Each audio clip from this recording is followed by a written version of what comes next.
With the vegan economy set to bring in $162 billion by 2030, there has never been a better time to go vegan.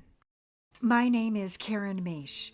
As an animal advocate, my goal is to uncover the fuel and the fire behind the plant-based vegan economy and bring those inspirations to you. Feel the pain. Now, what if it was you? Julius Kirumira is changing the conversation in Uganda around food.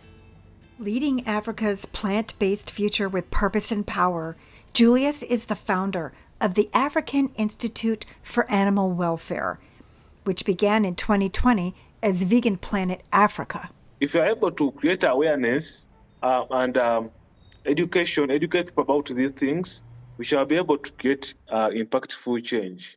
It's all about determination. It's all about consistency, and it's all about love. What do you want? What do you really believe in? You know, here in Africa, or particularly in Uganda, we are 90% plant-based. Few families can afford meat.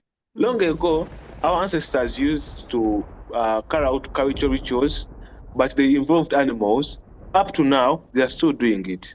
For in Africa, it's a challenge, a big one. Yeah. Cultural challenges are everywhere. It depends on the tribe.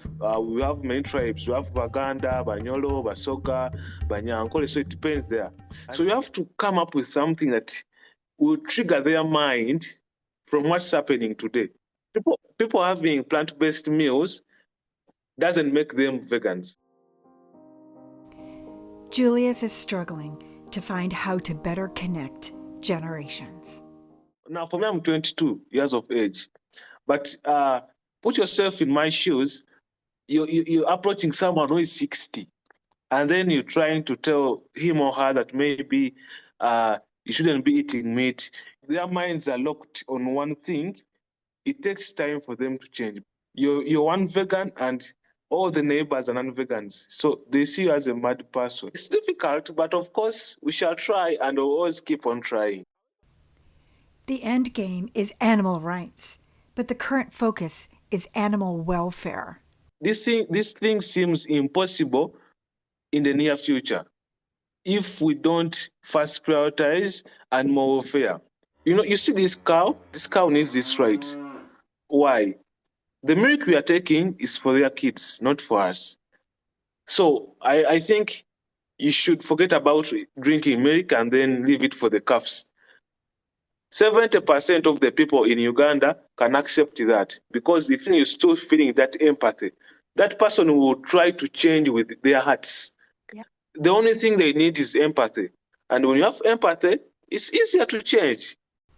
The most important part of getting to that empathy is being able to show how the animals are treated. And that requires difficult and expensive and dangerous investigations. They are dangerous, but we have to do them. There's no way we are going to change our people without showing such evidence to show the truth, what's really happening there in the slaughterhouses and the butchers. So if you have our evidence in the videos, then it's easier for us to go in court. We hide from a distance and we shoot from a distance. You get? Yes. So yes, of course, some accept that we take their photos, but some don't. You have to bring the evidence. If you are going to kill a pig, they beat it on the head. You've not seen it, so you will not accept. But when I come with the video, with proof, people are going to change. In 2025, they raised $19,000 for projects. If you look at the slaughterhouses, if you look at how they are transported, it's too harsh. So we need more activists, we need more funders to come in and then advocate for such things. You know, getting funds is the difficult thing in organizations. African countries are receiving less, too much less money, you know, but we keep moving no matter what. That there is hope. Organizations are coming in each and every day. Through educational programs, student engagement, and school-based initiatives, Julius's work helps connect food choices with health, ethics, and environmental awareness. We have been to many schools, and so far I think we have reached something like 5,000 students so far. We visit schools and we see the administration.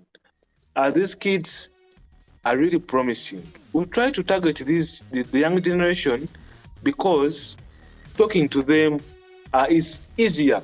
These kids are really interested in what we preach. We carried out a project. It was AIFAW Uganda project. We were focusing on the marine life because marine life is receiving less attention. But remember, every day, billions of fish die, billions of crabs die. But no one is talking about them.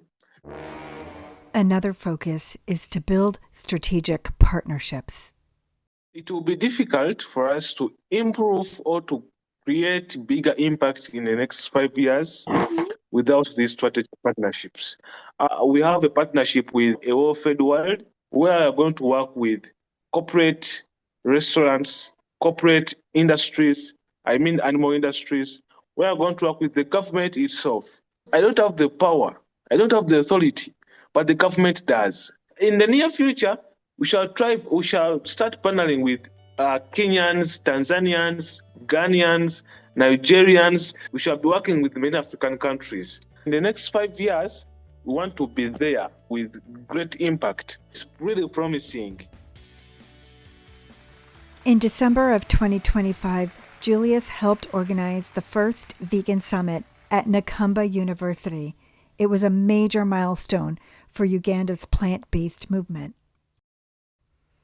It lasted 3 days and covered the alignment with the plant-based treaty and the food system change. We want also to make a documentary where we interview them and also show what happens there. It's going to be totally cool. You will see it.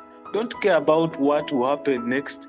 Don't care what's not there. As long as you have the chance, start, stay focused, stay determined, and stay positive. We shall be there. I'm sure about that. That's the truth.